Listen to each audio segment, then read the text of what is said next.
Hello, friends. Do you have a moment so that we may discuss our Lord and Savior Minarchy? No, seriously, I'm just kidding. Hi, my name's Rick Robinson. I am the general manager of KLRNradio.com. We are probably the largest independent podcast network that you've never heard of. We have a little bit of everything, and by that, what I mean to tell you is we have news, pop culture, special events, conspiratainment, true crime, mental health shows, drama productions, and pretty much everything in between.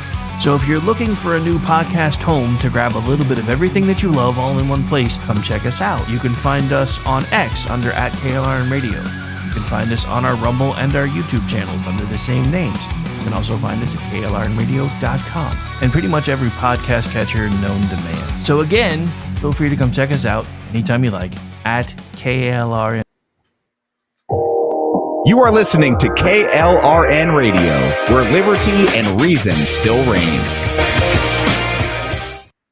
Hi, everyone. This is JJ, the co-founder of Good Pods. If you haven't heard of it yet, Good Pods is like Goodreads or Instagram, but for podcasts. It's new, it's social, it's different, and it's growing really fast. There are more than 2 million podcasts, and we know that it is impossible to figure out what to listen to. On Good Pods, you follow your friends and podcasters to see what they like. That is the #1 way to discover new shows and episodes. You can find Good Pods on the web or download the app. Happy listening. Not to be a backseat driver, but can you say for sure you got the best monthly payment possible on your auto loan? Could it be that you might have gotten a better deal by shopping the loan at a few places and have a lower car payment? Next time, before you go car shopping, visit Communication Federal Credit Union first.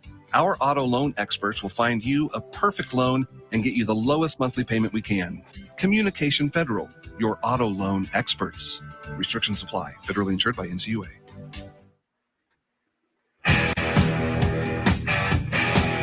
KLRN Radio has advertising rates available. We have rates to fit almost any budget. Contact us at advertising@klrnradio.com.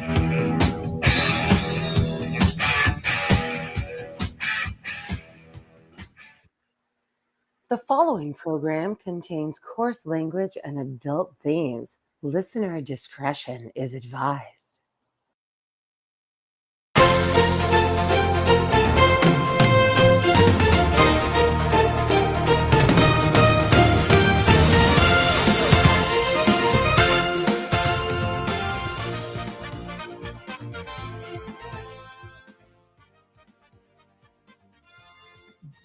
Good Friday afternoon, ladies and gentlemen. Welcome into the Weekend News Roundup. Same show, new time, new folks being added, which is one reason why we're moving things a little bit later. Gonna start trying to see if we can make it a panel more often. So sliding it later seems like it'll make it easier for other contributors to be able to join us. Our first special guest will be being introduced in just a moment, but first we have to bring in the guy who's almost always here when asked and called. And he's none other than Mr. Brad Slager, right here from KLRN Radio, also a contributor at Town Hall as well as Red State. And he does podcasting and stuff over there, too. Not that we hold that against him or anything. No, but it's appreciated that you have me listed as the unspecial guest. That's pretty endearing. Yeah, well, your specialness is a different kind. I know, short bus and all that. I get it. We don't usually talk about. But all right, so without further ado, here is our newest contributor who will be hopefully making some regular appearances around here. You may remember that we worked together for a time at Twitchy as freelancers. She's now moved on to the big leagues without me. You can't see her on camera because she's hiding from us today, but she is here. Welcome to the program, Ms. Amy Curtis. Hey, thank you so much for having me on. I really appreciate it. How are you guys today? Oh, we're good. How's it going, Amy? Fellow Town Hall? Can I say that, or is that sexist? Fellow Town Hall. Dude, she just told me in the green room that she didn't want to be that guy, but she was going to be that guy. So I think she's going to be okay with that. Just saying.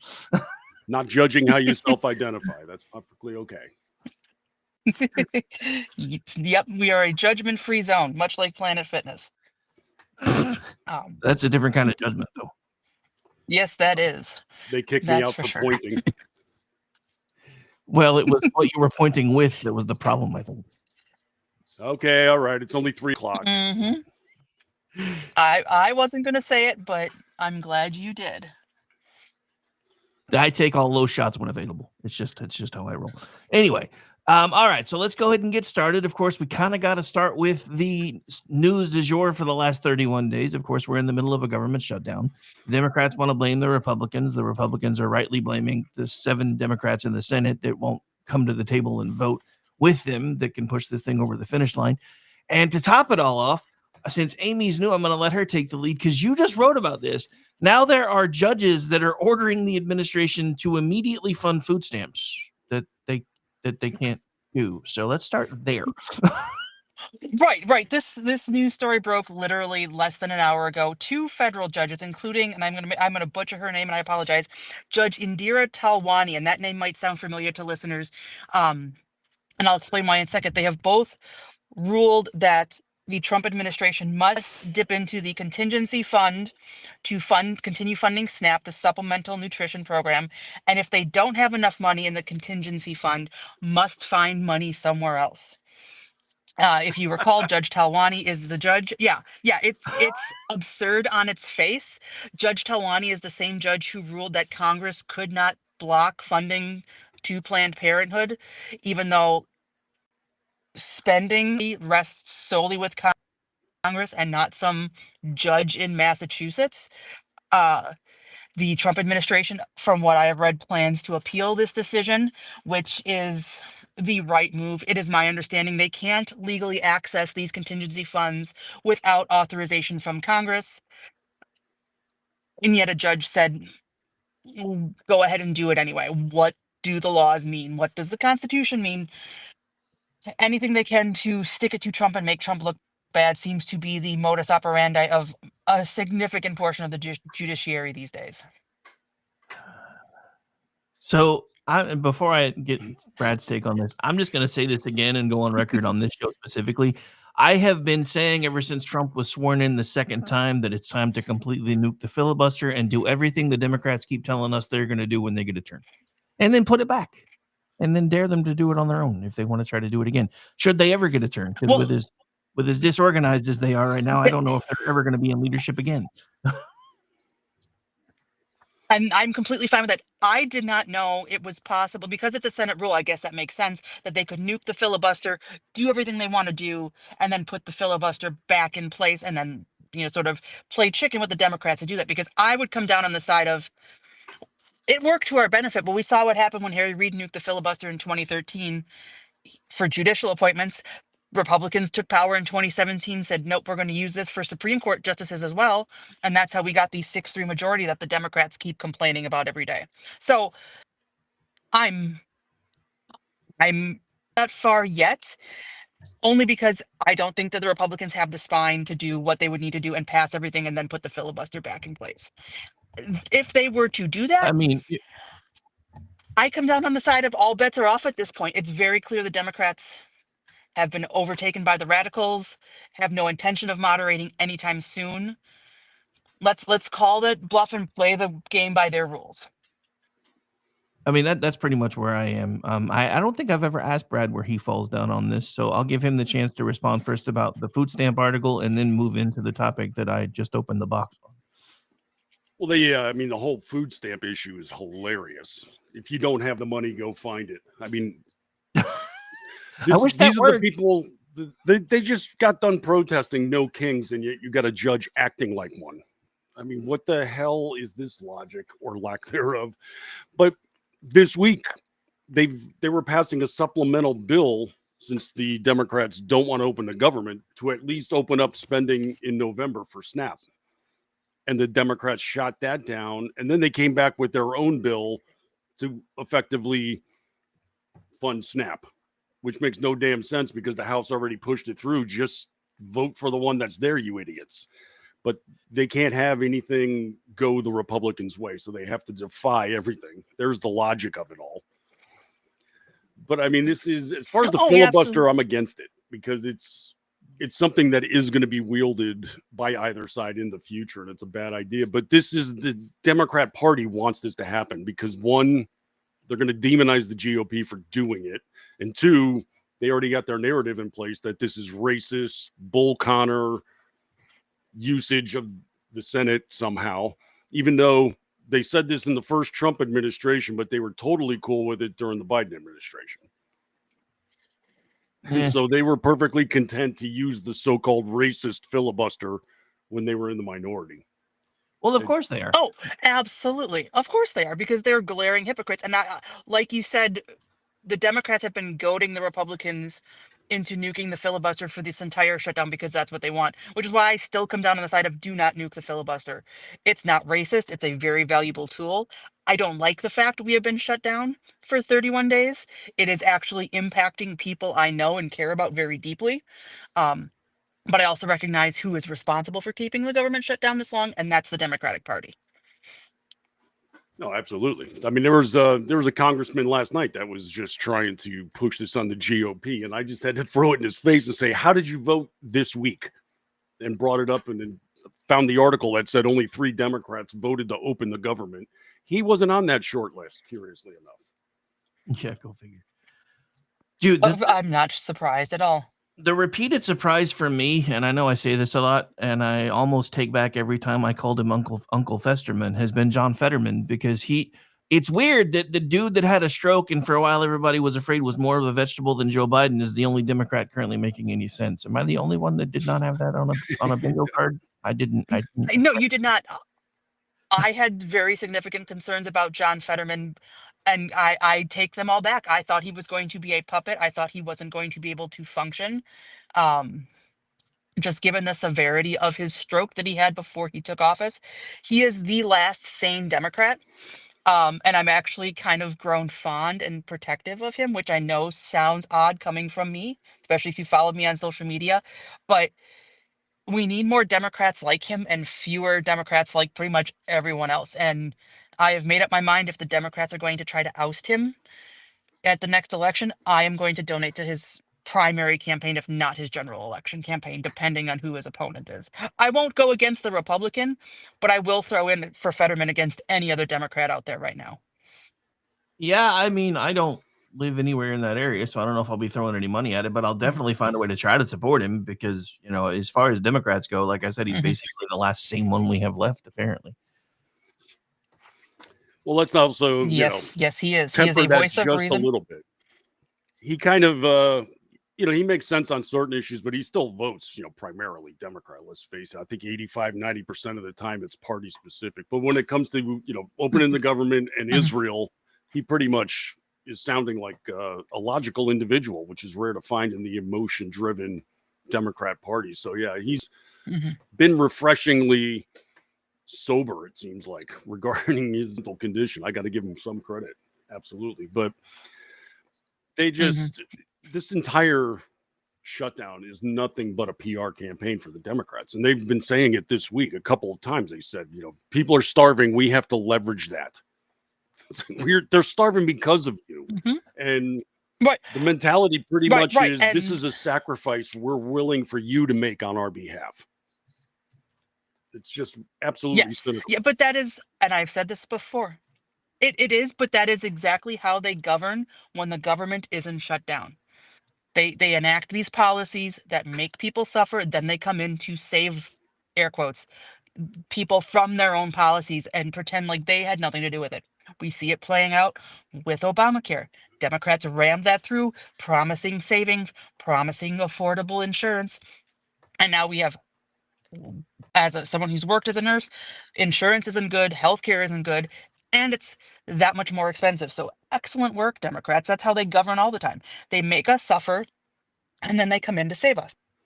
Well, that's why they're losing this argument, too, on the shutdown, because they keep talking about how the rates for everybody is going to skyrocket. It's like, how's that happening when you fixed it allegedly with Obamacare? That was supposed to lower rates, lower premiums. Everybody's costs were going to go down. How is it a crisis now? It makes no sense if you actually look at it. Right. Because what they did was mask the expenses behind government subsidies, which, as we all know, makes everything more expensive by default, and then increase those subsidies, don't qualify for subsidies. And the ultimate goal, of course, was to collapse the system and usher in single payer universal healthcare. I don't think that'll work, but they're trying really hard. I can pretty much say with definitive sourcing, it's not going to work. I mean, we don't want the healthcare system to look like our DMV, and that's the only way it's going to go. Well, I mean, so I'm just going to say this Oh, because absolutely. As someone who's no, go ahead, Amy, go ahead. I was gonna say, as somebody who spent a lot of time at the DMV recently, no, you don't. And as somebody who has worked in healthcare and sees how government, as of we are right now, has control over healthcare, you don't want them making every single decision because it will be a disaster. Well, so I'm just going to go on record saying what I said a long time ago, because when all this stuff was like every Democrat's pipe dream, I'll use better language than I normally would. I told everybody from the beginning, and I think I was one of the first ones besides maybe Glenn Beck to say it. This is the framework that is eventually going to be intended to put us into a Canadian style single payer healthcare system, which is what the Democrats have always wanted.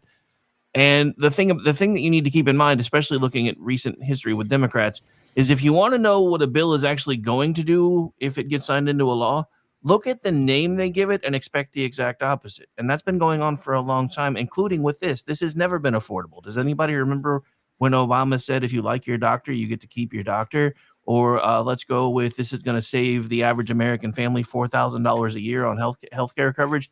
I don't know about all you guys, but all my stuff got a heck of a lot more. And so, Oh, absolutely.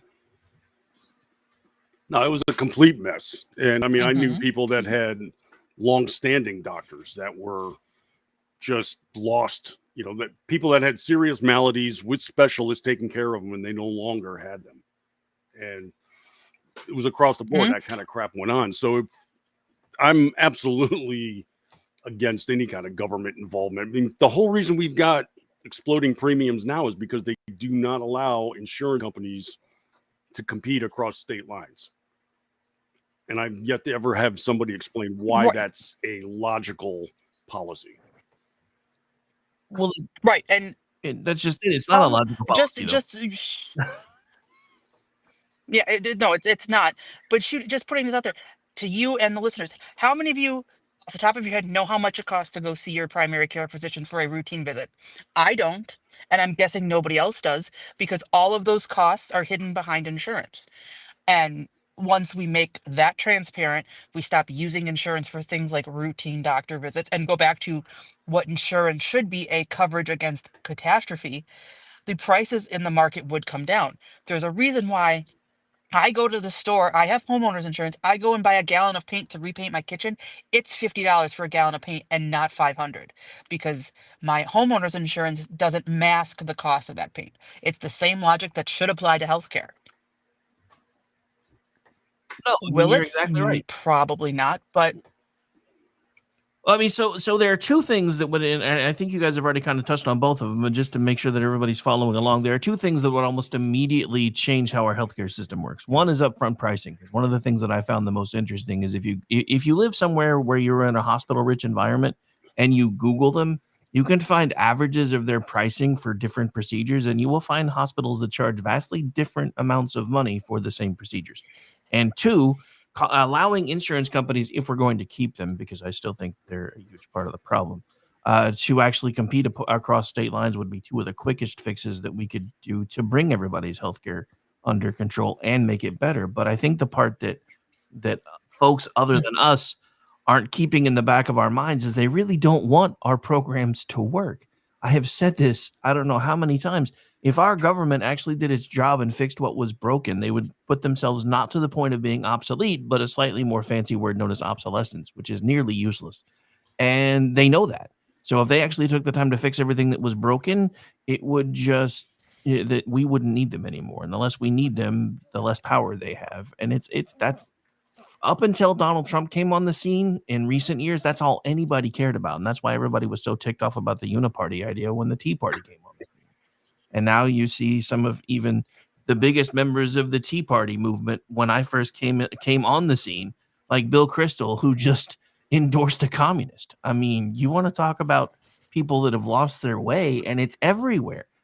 And Well, those guys I Mhm. love. The Bulwark Right. assholes are hilarious to me. Did you? I saw when he came out with that, but the day before, Tim Miller from the Bulwark said that he's supporting Mamdani because even though he's got these disturbing videos that came out 2 years ago about communism, he actually claims that Mamdani has deprogrammed himself from those troubling policy positions. He ha- What? he has that is a level of denial I have not seen since I looked at a map of Egypt. Honest to goodness. We Like, normally call that oh, they're moving to so the delusional. middle in order Continue. to appeal to voters. You know, you're basically lying to the center. But no, he's deprogrammed himself Mhm. away from communism in order to lead New York City.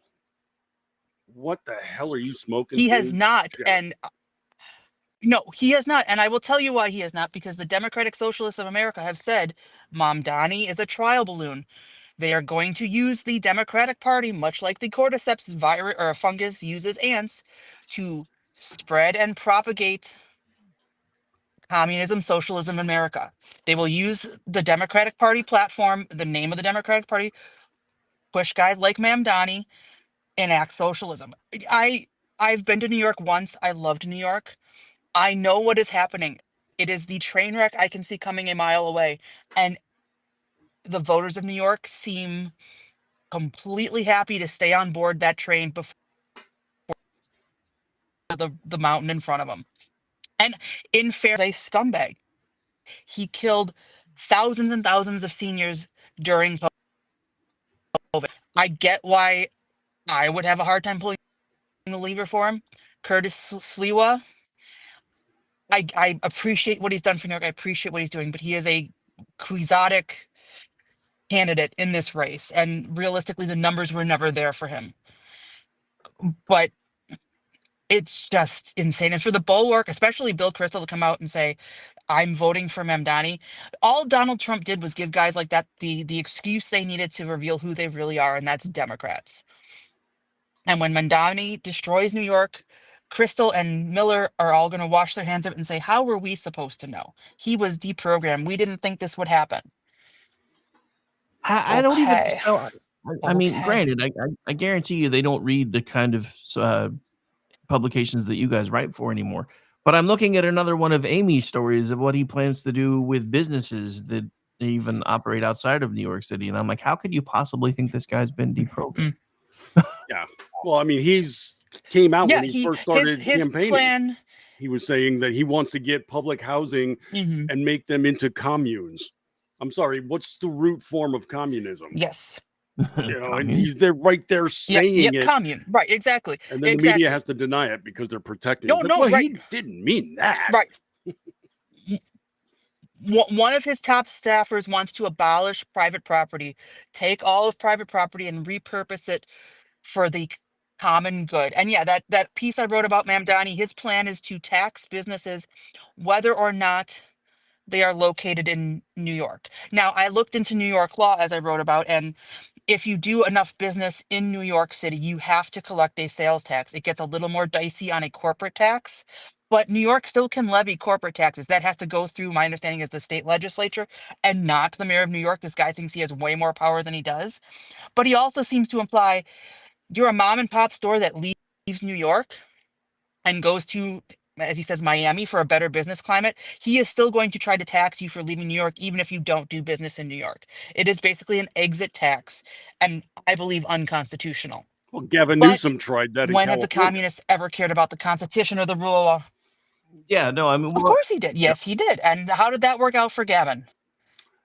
Nothing's worked out for Gavin. That's the Um, funny part. He's I slammed him a couple days ago because he came out with this long post of all the proposals in California. We're going to give this away. We're going to give that away. We're going to fund kids' medical and everything Mhm. else. And this is the way you run America. And then I gave him the rundown from his own government economic plan. They're $15 billion in the red, and it's the third consecutive year that they've had Mhm. a deficit. Yep. But he's successful. And I in wrote about that too. California. Yeah. Right, I wrote about that too. Insulin is $11. No, it's only a specific brand of insulin sold at specific pharmacies. Everything else is Yeah. subject to market pricing. California, black kids in California, only 28% of them can read on grade level. Meanwhile, red state, Mississippi, that the evil land of MAGA, 52% of black kids can read on grade level because they prioritize things like phonics and actually teaching kids to read as opposed to teaching them there are 57 genders like the schools in California. Gavin Newsom, though, I will admit, despite what he says about there not being an election, eyeing a run in 2028. And he is going to have the name recognition and the momentum behind him. He also has a terrible record that will harm him in the primaries, and he can't debate to save his life. I don't know if he is just a nervous tick or if the guy is legit on something. Watch the way he talks, the way he gestures when he talks. There is something fundamentally wrong with Gavin Newsom, but he may be the Democrats' best hope for 2028. And that scares me a little bit because he will turn America into California, and I don't want that. Well, I think Nobody that's why he doesn't have a No good sane chance. person does. His track record is, it's all based on appearance and facade. They put out these programs and think it's wonderful. The end result, though, is always what you got to look at. I mean, look at this effort where they went after the gig economy a few years ago, and they said, hey, this is going to lead to all kinds of job opportunities. And as soon as it passed, businesses were just laying people off left and right, including the media companies that were supporting the passage of the law. I mean, it's just absolutely ridiculous to say he touts the idea, never the results. And that's what you got to do when you're running for office. So he'll die on that vine because and that much with the stuff. Right. Well, much like we have to make people suffer and to govern. We govern based on feels and not outcomes. We, like you said, the law is a minimum wage law. Places shut down, they laid off employees. What was the response? Not let's reconsider the minimum wage. No, we're going to ban self-checkouts in California. So you have to keep people employed. But it was so important that people have a living wage. Gavin Newsom exempt Panera Bread from that minimum wage law because one of his top campaign donors happens to own a bunch of Panera locations in the state of California. Yeah, that's not so they shady at all. specifically wrote it into the legislation that if you sold bread on your premises before a certain date, so only this would apply to Panera, you didn't have to pay your employees the minimum wage. All right, so since we've crossed where I come from, I call that hypocrisy, but that's just me. Well, that and the good old boy cronyism system. But anyway, since we've crossed into Gavin Newsom territory, I have a question I need to ask before I make a random observation because I'm not sure if either of you are going to understand it. But have any of you ever watched the show Supernatural, and are you familiar with the season with the Leviathans? I am not. I've watched some episodes of Supernatural, but I'm not familiar with that season. Okay, so before I say what I'm going to say next, I guess I need to give a bit of an explainer then. So there's a season where Sam and Dean are facing a different kind of critter for this entire season arc, and one of them was actually it's a group of creatures that escape from purgatory, but one of them is actually running for office. And I swear to God, every time I see Gavin Newsom, that's the first thing I think of is the Leviathan politician from that season of Supernatural. Because they look almost exactly the same, and I keep waiting for him to smile and to see all these extra rows of teeth that show up when nobody's paying attention. That's what I keep waiting for. So yeah, that's why I was asking. That would not surprise me at all. Yeah, well, he is rather reptilian in nature, so I think it kind of fits pretty well for Governor Brillgreen. Yeah. And it was funny that we were talking about him and a video of him. I'm sorry, in a video of him what? Oh, go ahead. A video of him popped up into my feed doing the weird hand gesture thing again. And it's more disturbing when you watch it on mute and he's not talking. I can't stand the sound of his voice. His voice just is like nails on a chalkboard. But just watch a video of him talking on mute and watch the hand gestures. There is something fundamentally wrong with him. I'm beginning to think he really is a lizard person. Well, I think that's the John Carl interview he did this week, and it's hilarious because it's the genuflecting is doing all the compensation for his lack of substance. It's just amazing to watch. Okay, so I got to talk about this real quick because this one actually just came out about 8 minutes ago. This is from Katie Jerkovich over at Red State. So there's been another remodel freakout, but it's not the one that you think it is. Apparently, Donald Trump has renovated the Lincoln bedroom bathroom, and all the lefties are mad. Is he trashing history again? They could not tell you what the Lincoln bathroom looked like to save their life until 2 seconds ago when they decided they were mad about it. What did he do to the Lincoln bathroom? Well, here's the funny I have part. to check this out. Hang on. If you look at history, they redid it in the 40s, and it was done in Art Deco green. And he's like, that would have been completely inappropriate for Lincoln anyway. So he had it redone. Since I did create that room for either of you that have access to it right now, I'm dropping the link in there. Well, I'm pretty Okay, sure pull it just a simple fact that they have running water in that bathroom would mean he's altered the historical nature of the bathroom. Well, I mean, that was my first thought. I was like, did they even have indoor Yes. plumbing yet in Lincoln's day? Because if not, or if it was fairly rare, then it's already been altered past what, you know. This whole, I call it the ballroom freak out, BAWL, because the media is just losing your ever loving mind on this. And the explanations I've been getting, somebody was arguing with me last week and sent me an article about the historic nature of the East Wing. And in it listed 2 or 3 instances where past presidents destroyed what was on their property in order to build what's currently historical in nature. But it's wrong if Donald Trump does it.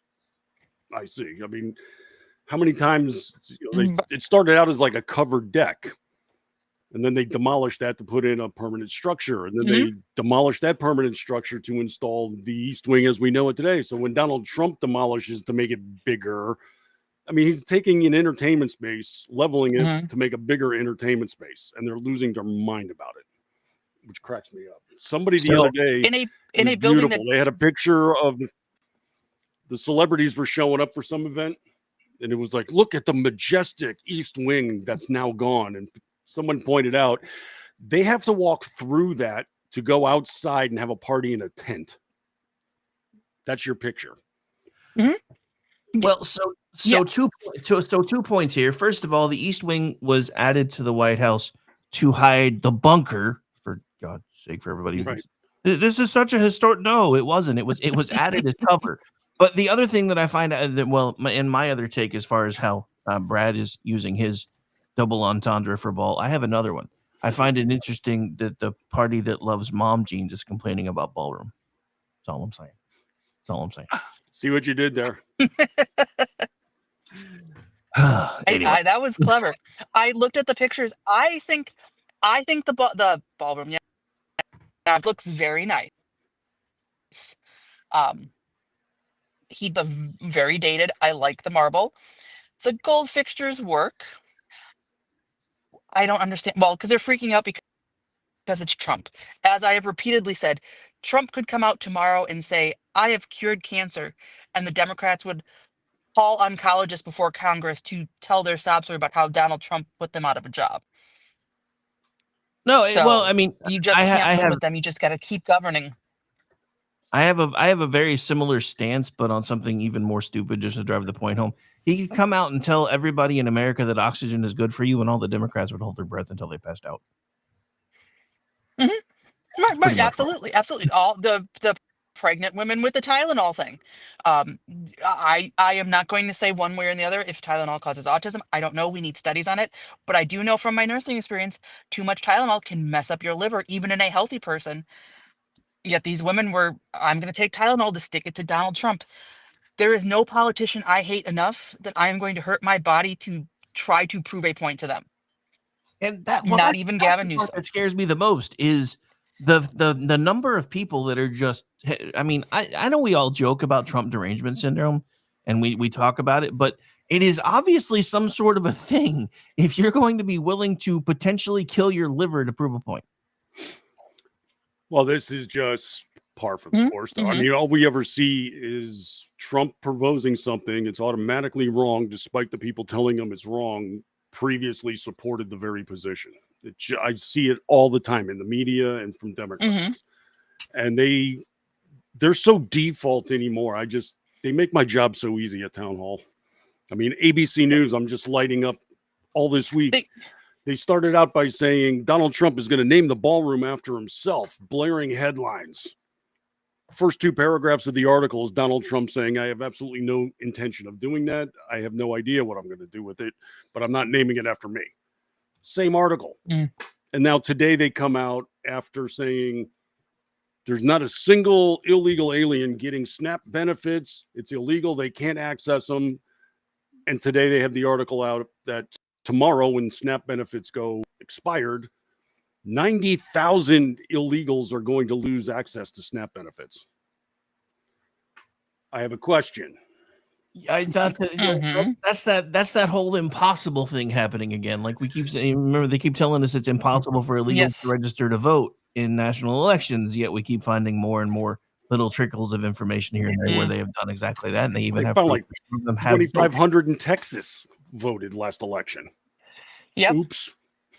Yes, the superintendent from Iowa was registered to vote in Maryland, and he was an illegal immigrant. And I had somebody come in my timeline and said, "Oh, you found one example. It's the same thing. It's one, this thing isn't happening. Two, okay, this thing is happening, but it's not happening that much. Three, okay, this thing is happening. It's happening a lot, and you're a bigot for noticing." Mm-hmm. We constantly cycle between those three steps in the argument with Democrats. Well, so that's a twofold thing, because honestly, the first 2 points are pretty specific to any issue, but depending on what it is, like with the whole healthcare thing, one of the other ones that I have seen is not necessarily calling people a bigot. The other one that I see quite often in headlines is, yes, this thing we told you wasn't happening is actually happening, but guess what? Since we're now admitting it's happening, it's actually a good thing, and here's why. Yeah. That's that meme with the 4 steps. Not happening. It's happening only a little. You're the problem for noticing, and it's happening, and it's a good thing that it is. It's just pathetic the way that they think it goes unnoticed when they do this. But yeah, I mean, tomorrow, this is what I'm worried about with the Democrats blocking SNAP, because they're trying to say with healthcare, well, there's no, they can't get healthcare if they're illegal.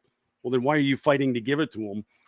Same thing with SNAP, because tomorrow it is the issue that they put in the big, beautiful bill to get illegals and other unqualified people off of the SNAP program takes effect tomorrow during the shutdown. And I'm waiting to see if that new bill that the Democrats pushed is going to compensate and be a patch for that, because the Republicans already said, we'll just fund SNAP in November. And they're like, no, we got a different bill, and it's going to be SNAP and the EBT program with WIC combined.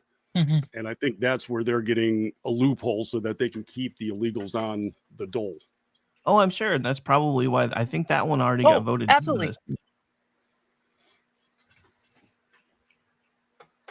I think it did too. But going back to what you said about the healthcare thing, technically it's illegal, but there's a workaround for that. There are laws that say if you present yourself to an emergency room, the emergency room has to treat you. Yeah. So a lot of illegals treat the emergency room like their primary doctor, and then it gets coverage. Technically, they're legally not covered, but yeah, they are. There's always a loophole. Yeah, that's the individual is not covered. It's the treatment of the individual. It's getting paid to the hospital. It's like, well, that's always the case. How is that different? But the process is different. They don't have a Medicaid card. They just go to the ER, and then Medicaid gets billed by the hospital. It's well, so the same result for a different process. Medicaid. Go ahead, Amy. And then Medicaid reimburses pennies on the dollar, and they charge everybody else who isn't on Medicaid even more to offset the losses that they get from covering people with the Medicaid reimbursements. I have seen it happen. I have lost nursing jobs because of Medicare reimbursements being so low. It happens, and we need to reform it. The system is, as it is right now, is unsustainable. Well, and that was part of what I was going to talk about, which is why I wanted you to finish your thought, because I think we were landing in nearly the same spot. What drives me crazy about all of this, and I've seen this, coming out in news stories recently, like there was a couple that had just done the whole OBGYN thing, had their baby, all that stuff, and they got the bill from the hospital, and the bill with insurance was like, I think, $12,500, and then they contacted the hospital back in writing and told them they were going to be paying cash, so they got a bill for $2,500. So this, just to put this in perspective, this is what's happening. So the hospitals are overcharging everyone else and then still trying to go back after they've collected from their regular patients that can pay to try to offset some of these costs. And then they're still going to the government and saying, hey, we never got paid from this one. Can you send us some Medicaid dollars to fill that in? That's my problem. That's one of the reasons why we need to, one of the first things we need to do, because I don't think we're ever going to be able to get rid of insurance companies. I wish to God we could, but I don't think we're ever going to be able to. We need to open it up so insurance companies can, like we said in the opening of the program, can compete across state lines, and we need transparent pricing. So no matter where you're walking in to the doctor, to whether it's urgent care, a doctor's office, a hospital, you know exactly what you're paying. None of us are going to sit down in a restaurant and order from a menu if we don't know what we're paying. And that's what they make us do over and over again with medical coverage. And to me, that's just dumb. And I went through this when we had our kid way back when, but I went through the bill itself, and some of the things they were charging us for either didn't apply to us or was way out of line, like, $35 for an aspirin or something. And I would contact the insurance company and say, okay, look, they're overcharging you for this, and this. Could lower the bill by 40%. And the insurance company didn't want to go that route. They're like, no, we're just going to pay it out and it's not going to affect you. It's like, yeah, but this is, it's built into the system. That's compensation for all the free care that goes out and completely jiggers the system up. But it doesn't affect you that. Right. But when they say it doesn't affect you, yes, it does. When your premiums go up 10% the next year, or when you reach your lifetime max coverage, then it definitely affects you. And I've been there too. You look at the bill, and if you're a woman and you go and you have any issue, they will typically standard procedure is they will run a pregnancy test, even if you don't suspect you are pregnant. You can go to Walmart and get one for $6, $87 on the hospital bill. Yeah. It's ridiculous, and it needs to change. But their tests are better, Amy. That's why they charge you so much more. Not really. Well, they use the Ralph Lauren. Yeah, I can tell you for a fact that their tests are no different. Yeah. Their tests are no different than the ones I could get at the Walgreens that's 2 blocks away from me right now. But that also goes into the administrator that tells you how to do your job. 6 supervisors you have on the floor that never see patients, but make sure they tell the nurses how to wash their hands. All of that stuff is where your healthcare insurance dollars go to. It doesn't actually go to healthcare. Just like tuition dollars doesn't actually go to teachers or students. It goes to administrators. Oh, all right. So we got to talk about this one real quick before we start having everybody talk about their favorite pieces of the week. This one came out a little bit ago as well, and I was laughing as I was reading it. I think for once we finally have some white hat hackers on our side. Did you guys hear about what happened to the University of Pennsylvania computer system? I did not. Mike Miller at Red State put this out at 2:35 Eastern, so it's been out for I guess it just came out. I don't know. I think Red State converts to Central, so I think for that one it was my time. But anyway, so it's been out for a little bit, I guess. No, I guess it would have had to have been Eastern because I would have made it around 1 o'clock my time, which was when I noticed it. So anyway, hackers have reportedly breached the University of Pennsylvania's computer system on Thursday, promptly firing out a mass email that ripped the Ivy League to shreds in hilarious yet a spot-on fashion. The mocking message verified screenshots of which have surfaced on X, accusing the school of breaking federal law regarding discriminatory practices, which was reported by the Post Millennial on Friday. The hackers also taunted the university with threats to leak student data, accusing administrators of ignoring federal privacy laws and Supreme Court rulings, like Students for Fair Admissions. Now, in the email, and this is not going to be edited for language, so again, there's a reason we run a disclaimer. The University of Pennsylvania is a dog shit elitist institution full of woke retards. We have terrible security practices and are completely unmeritocrated. We hire and admit morons because we love legacies, donors, and unqualified affirmative action admits. We love breaking federal laws like FERPA. All your data will be leaked in the Supreme Court rulings like the SFFA. So yeah, that was actually in a University of Pennsylvania email with their letterhead. That person is my hero. That is fantastic and funny. The fact that they don't have better I will go read cybersecurity that is piece. hilarious. Because Well, yeah, you think this with is an Yeah. they're one of the colleges that spearheaded the creation of the computer. I mean, they are. Oh, geez. Okay, I did not know that, but okay, that makes it even funnier. I mean, yeah, you would think somebody would be on the cutting edge of cybersecurity. Maybe Stanford over them, just because of access to. Yeah. Jigs. Right. Well, I mean, the Ivy League is such a train wreck. Look at during the protests from a year or so ago, when they were just anti-Semitic in nature, but in similar fashion at Columbia University, which has one of the most entrenched and celebrated journalism schools, they were blocking student journalists from the protests. They were putting arm in arm circles. It's like, you can't come in here. You write for the school paper. And it's like, this is Columbia. And nope, can't do it. I don't know. I just keep thinking back to when I mean, I don't know how old Amy is, and I'm not going to ask her, but I remember when I was a kid, the entire thing of if you were going to go to college was, to be one of those people that was lucky enough, if you couldn't afford to have your parents send you there, to land a scholarship somewhere that was an Ivy League school. And now they've turned themselves into the laughingstock of America. And I don't know how they recover from that. I don't think that they do, because I will tell you, for my eldest son is 18. He just started college this year. Harvard gives free tuition to people of under certain income levels. They probably wouldn't accept my son because he's a white heterosexual male. But even if Harvard came to me and said, we will let your son come to school without you charging a dime, I would have said no, because I would not send him to Harvard to save my life, because it has gone downhill so incredibly bad. And yeah, I will say I'm not afraid of my age. I'm 42. It was that way when I was in high school and then looking at colleges. The kids who got into Harvard, Yale, I had a couple who went to my high school who got into the Ivy Leagues, even UW-Madison. That was like a big deal. They were so proud that you're going to this prestigious school. And now all I see is you're spending a lot of money to have insane people tell you how to think. So a hard pass on that one. Like, my son goes to a technical college. He's very happy there.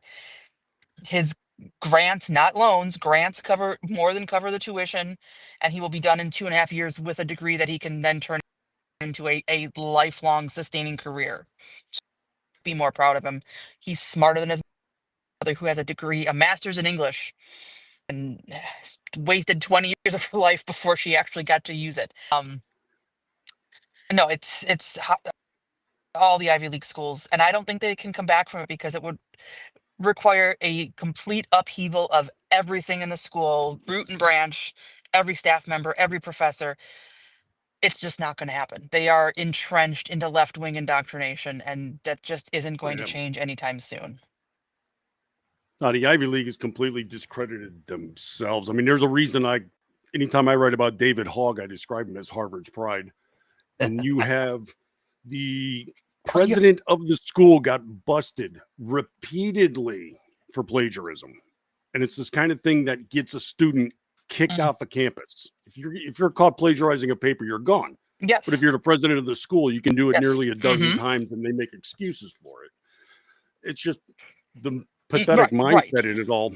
I think a few years ago it was hilarious when somebody submitted a paper for peer review and gave it a headline that was, feminist dogma, but the entirety of the paper was reprinted from Mein Kampf, and it got approved and celebrated. Nice. All right. So one more. I vaguely remember that, and it does not surprise me at all. So one more quick hit, and then we're gonna move on to everybody picking a favorite child. I don't really have a dog in the fight because I haven't been able to write yet this week. I know, shocking. But I plan on fixing that later today. But I did want to talk about this because Amy had mentioned that the only way that all of this stuff is going to change is if we start giving these people that keep protesting and doing crazy things a black eye. So I think you might actually like this one. This just came out from R.C. Maxwell over at Red State just a minute ago. The National Guard is going to be building QRF forces. They are starting to train 23,500 troops across all 50 states on de-escalation and crowd control tactics to counter radical left-wing rioters. This is according to Pentagon documents That is earlier today.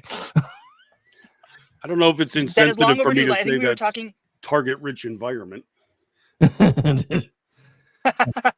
No, it is not, because if we were talking about this backstage, the insanity ends the second these people start doing hard prison time. And I believe that was the mistake of the first Trump administration. It is right now shaping up to be a potential mistake in this Trump administration.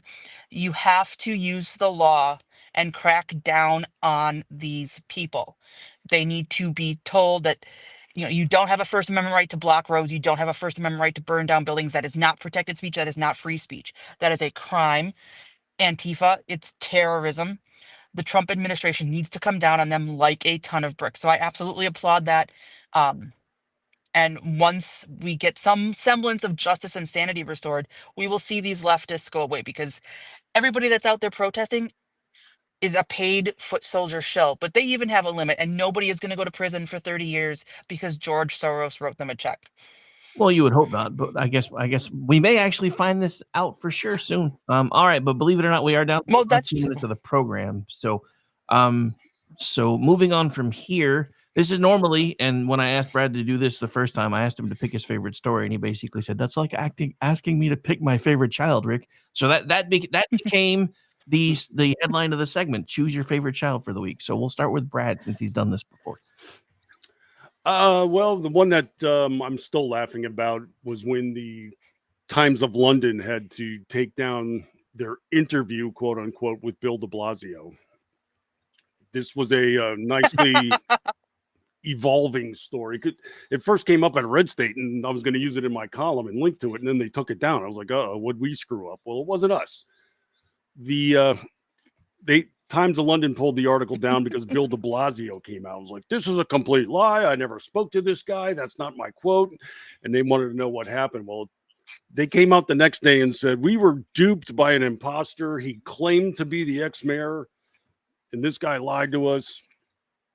Then the truth actually came out. They did speak to Bill de Blasio. Just not the ex-mayor of New York, but a different Bill de Blasio who lives on Long Island. And the reporter just wrote an email and so was like, close. "Hey, Bill, we want to get your opinion on the mayor election." And he gave it to him. And he just never told the reporter, "By the way, I'm not the mayor." He just kept going on about it. So what even makes it funnier is that Semaphore tracks the guy down, knocks on his front door to talk to him, and he conducts the interview through the Ring dial on his door because he was in Florida. Nice. Semaphore breaks the story through a Ring doorbell chime. I mean, it was just hilarious. Nice. Okay.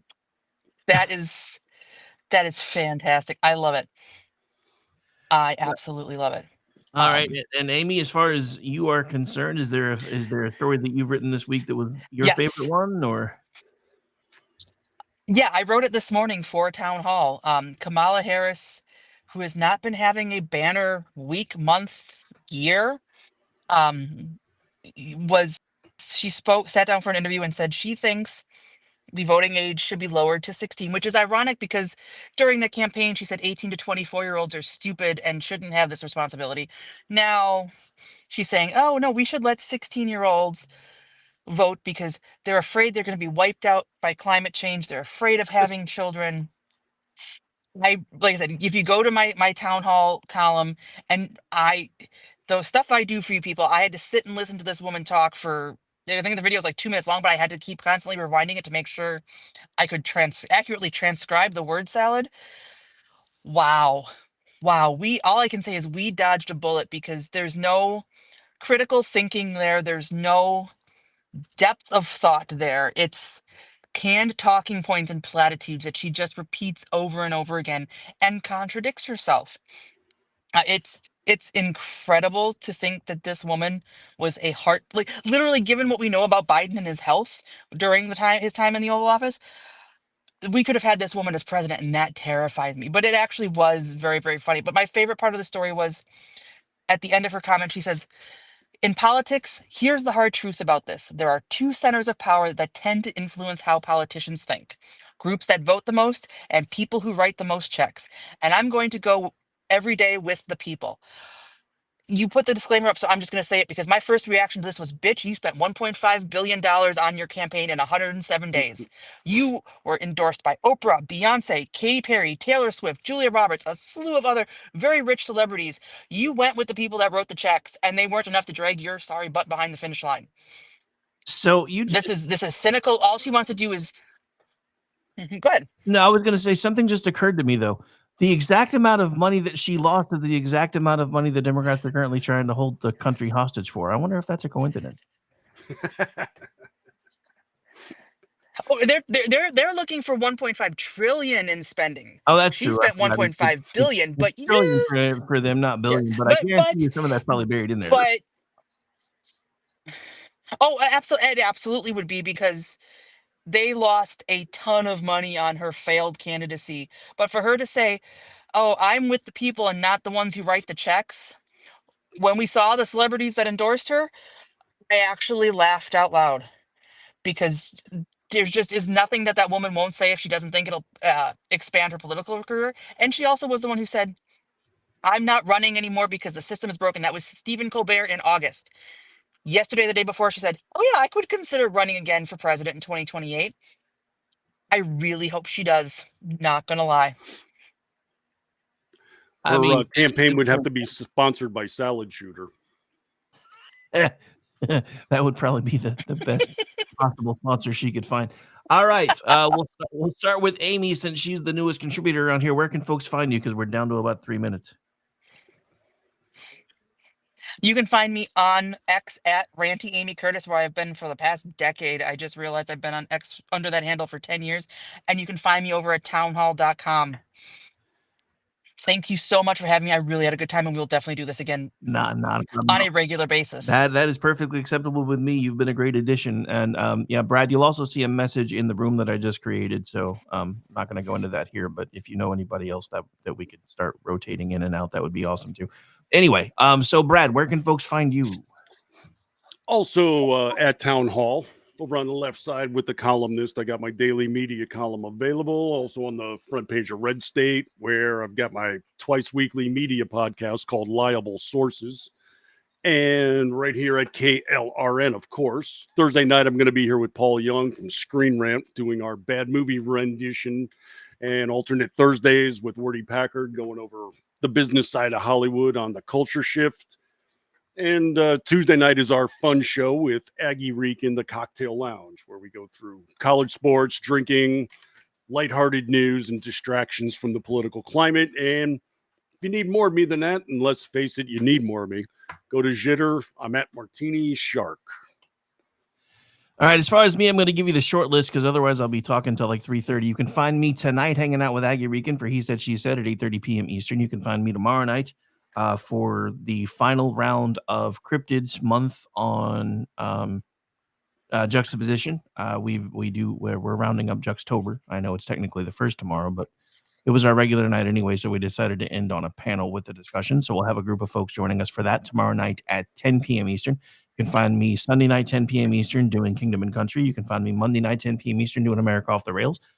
Tuesday, everything starts over with the Daily. That's 10 a.m. Eastern time, and then I'll be hanging out again later that night with the Manorama panel, usually myself, Vincent Charles, Ordnance J. Packard, and a couple of random Canadians. That is also 10 p.m. Eastern. For everything else, feel free to check KLRN Radio schedule. You can also find me as a contributor on Twitchy.com, MisfitsPolitics.com, TheLoftusParty.com, and you can find me on X at RowdyRick73, and everything we do here at both at KLRN Radio as well as at Digital Beacon US. That's going to do it for this particular show, ladies and gentlemen. Enjoy the rest of your Friday. I'll be back with you in a few hours. I just want to thank both Brad and Amy for hanging out with us today. And I look forward to talking to you guys in the coming few days to figure out what we're talking about next week. Bye, everybody. Bye.